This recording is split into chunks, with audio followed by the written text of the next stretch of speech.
হাজার রাকাত নামাজ বান্দার এক পয়সা হক মাফ করাইতে পারবে না, পারবে না, পারবে না।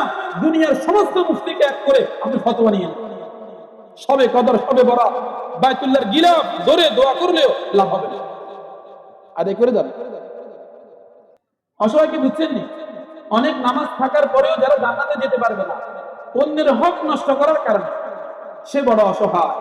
আমরা কাকে অসহায় মনে করি? বাজারে যে টাকা পয়সা খুঁজতে সে অসহায় না, সে অসহায়। সে আমাদের 500 বছর আগে যাবে, 500 বছর আগে চলে যাবে, সে অসহায় না। অসহায় কে? আমি আপনি। নামাজও পড়লাম, হাজি সাহেব হজও করলাম, যাকাতও দিলাম, সবকিছু ঠিক আছে, বন্ধুর হক নষ্ট করেছি, ভাইয়ের হক নষ্ট করেছি, জুলুম করেছি, ক্ষমতা দেখিয়েছি।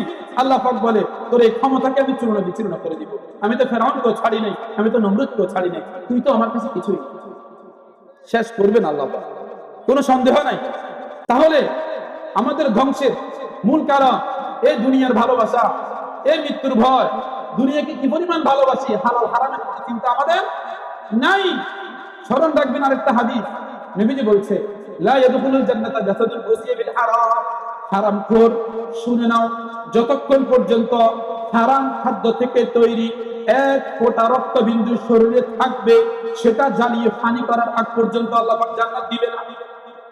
জান্নাত রক্ত কেমনে বাহির করবে? ওরা বুঝেন নাই? হারাম খাইছেন যে রক্ত তৈরি হয়েছে না, রক্ত থেকে মাংস তৈরি হয় নাই। এটা যতক্ষণ জ্বালিয়ে আল্লাহ পাক হিসাব বরাবর করবেন না, ততক্ষণ জান্নাত দিবে না, দিবে না, দিবে না। নবীজির কথা, কোনো সন্দেহ নেই। কেন খাচ্ছেন? কেন করছেন? কি জন্য করছেন?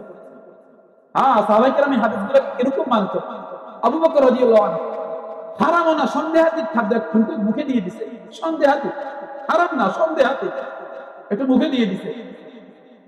বুঝার সাথে সাথে আঙ্গুল দিয়ে দিছে মুখের মধ্যে, আঙ্গুল দিয়ে বমি করছে আঙ্গুল দিয়ে। তারা হাদিস বুঝছে যে হায় রে, হারাম থেকে যদি এক ফোঁটা রক্ত তৈরি হয়ে যায়, সেটা আল্লাহ পরিষ্কার করা ছাড়া জান্নাত দিবে না। জান্নাতের সুসংবাদ তারা দুনিয়াতে এমনি এমনি পায় নাই, কোরবানি আছে। হাজি সাহেব গাজী সাহেব হইয়া আমাদের মতো জান্নাতের সার্টিফিকেট নিয়ে তারা বসে থাকে না। অনেক হাজি সাহেব গাজী সাহেব আছে, মানুষের হক নষ্ট করে দেয়।